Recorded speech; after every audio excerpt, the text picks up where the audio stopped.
Welcome to Democracy Now!, democracynow.org, the War and Peace Report. I'm Amy Goodman.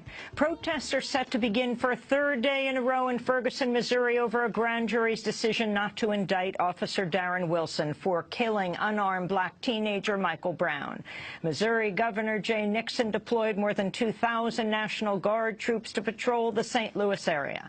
Police said more than 40 people were arrested. Some property damage was reported, but far less than Monday night when buildings were burned and broken into. Protests against police brutality have erupted in more than 170 cities across the United States. In Los Angeles, more than 100 people were arrested. From Oakland, California to Providence, Rhode Island, protesters walked onto major highways and shut them down.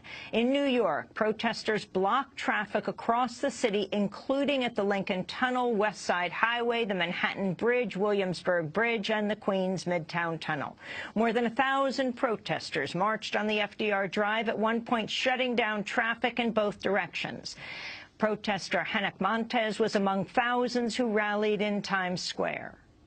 We're kind of voicing our opinions a little harder today, and we're making sure that we're a little louder. And they're feeling some type of way, which is why they decided to push us and get out their shields and throw pepper spray and all of this nonsense and arrest people. I'm happy to see everybody, at least attempting to be part of this.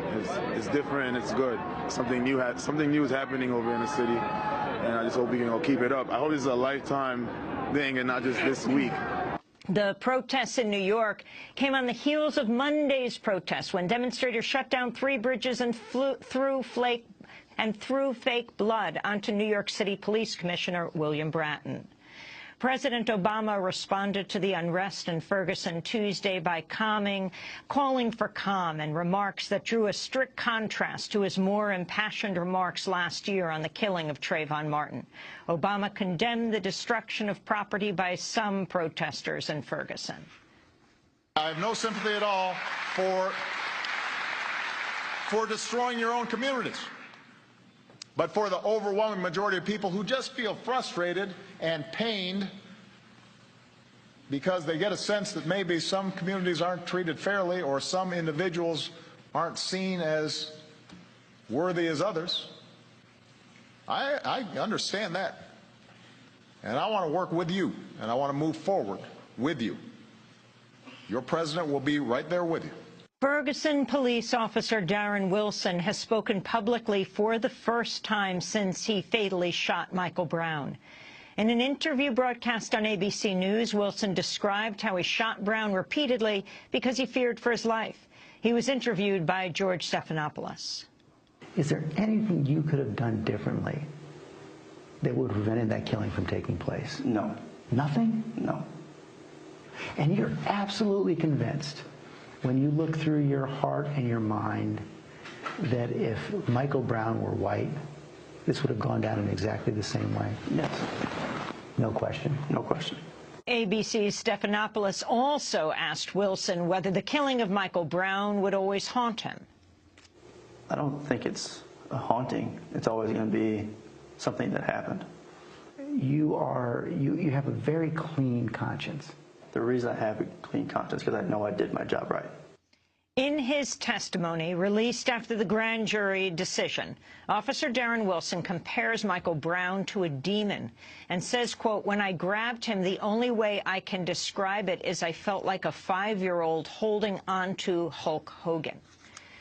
Protests spurred by the grand jury's decision not to indict Wilson are set to continue, with a national day of action planned for Black Friday, the biggest consumer holiday of the year. Activists are organizing a national boycott of retail venues in protests against police brutality.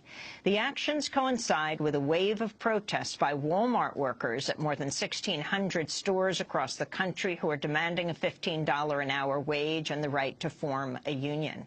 This year marks the third time in a row Walmart workers have gone on strike on Black Friday. Organizers say it'll be their biggest action to date. In news from Syria, the regime of President Bashar al-Assad has bombarded the northeastern city of Raqqa, the stronghold of Islamic State militants, killing at least 95 people. According to the Syrian Observatory for Human Rights, more than half of those killed were civilians. It's one of the deadliest attacks to hit Raqqa in years. In southwestern Pakistan, gunmen have killed 3 female polio workers and their driver. Militants have targeted health workers in such attacks after it was revealed the CIA used a fake vaccination program to help locate Osama bin Laden. Meanwhile, in the Pakistani region of North Waziristan, a U.S. drone strike has killed 7 people. Officials said the dead were suspected militants and the target was a compound. In Yemen, U.S. commandos have conducted a raid alongside Yemeni troops to rescue 8 hostages held in a cave by an al-Qaeda affiliate. The United States reportedly intervened at the behest of Yemen's president to rescue the hostages, who included Yemeni citizens, a Saudi and an Ethiopian. 7 militants were reportedly killed in the raid. In Nigeria, a double suicide bombing has killed more than 40 people in the northeastern city of Maiduguri. The bombers were 2 teenage girls who entered a bustling marketplace before blowing themselves up. Suspicions centered on the militant group Boko Haram. In Sierra Leone, striking burial workers in the eastern town of Kenema have dumped the bodies of Ebola victims at the entrance to a hospital in an act of protest over pay. The workers say they have not received their weekly hazard payments in nearly 2 months, despite the dangers of their work. Officials said the workers would be fired for mistreating the bodies. The protest comes as Dr. Ayasalaman Koniema has become the 8th Sierra Leonean doctor to contract Ebola. All 7 others have died. In the United States, Michelle Flournoy, who is considered the top contender to replace outgoing Defense Secretary Chuck Hagel, has taken herself out of the running for the post. Citing family concerns, Flournoy said she would keep her position as head of the Center for a New American Security, a think tank with close Pentagon ties which receives key financial backing from military contractors. The move comes after another possible contender, Rhode Island Democratic Senator Jack Reed, also removed his name from consideration. Obama announced Hagel's departure Monday after pressuring him to resign, but he'll stay on until a replacement is confirmed. The United States is reportedly poised to increase the number of U.S. troops it's keeping in Afghanistan next year. In May, Obama vowed to reduce U.S. troop levels to 9,800 by the end of this year, with further reductions to come. But according to Reuters, the administration will instead add up to 1,000 extra troops in order to bridge a gap left by other members of the NATO coalition, countries that have left. The move came after Obama signed a secret order to broaden and extend the U.S. role in Afghanistan, contradicting his earlier promise the U.S. military would have no combat role in Afghanistan next year. A United Nations panel has adopted a resolution expressing concern about mass surveillance. The proposal was drafted by Germany and Brazil, which, according to revelations by Edward Snowden, have both been subjected to extensive U.S. spying. But the measure was toned down following pressure from the United States, Britain, and other allies. A reference to the intrusive nature of collecting metadata, details like which phone numbers are involved in a call, how long the call lasts, was spiked. Brazil's deputy ambassador to the UN said the measure should have been stronger. Pleased that consensus was reached, but it is important to recall the compromises that were made to achieve such an outcome. References to the principles of necessity and proportionality were not as strong as they should have been. Surveillance programs, as any activity that pose a threat to human rights, should be necessary and proportionate to the pursuance of legitimate aims.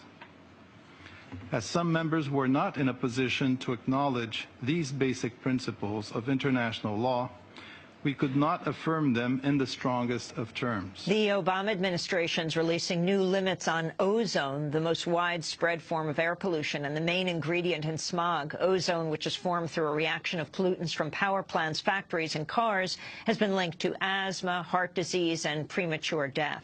U.S. restrictions imposed under President George W. Bush remain far looser than those in the European Union and Canada. Environmental groups have sued the Obama administration for tighter standards, prompting a court order to issue new draft regulations by December 1st. According to the New York Times, the rules would reduce the current threshold for ozone pollution from 75 parts per billion to between 65 and 70 parts per million. The news comes as environmental groups have sued the Obama administration over its program of leasing federal land to coal companies. The lawsuit demands the Bureau of Land Management conduct an analysis of the environmental impact of the program, which it says accounts for 14% of U.S. carbon dioxide emissions. The BLM has never studied the program's impact on climate change. President Obama has vowed to veto a proposed $440 billion tax deal, which the White House says favors corporations and neglects working families.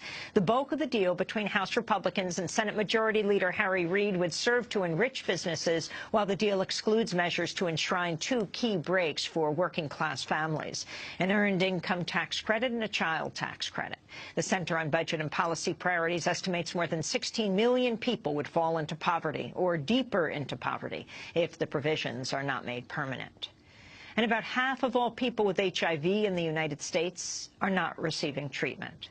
According to data from the Centers for Disease Control and Prevention, less than a third of people in the United States currently living with HIV have been able to get their infections under control. Most patients have already been diagnosed, but factors including poverty and homelessness may prevent them from accessing drugs. And those are some of the headlines. This is Democracy Now!, democracynow.org, The War and Peace Report. I'm Amy Goodman. And I'm Juan Gonzalez. Welcome to all of our listeners and viewers around the country and around the world.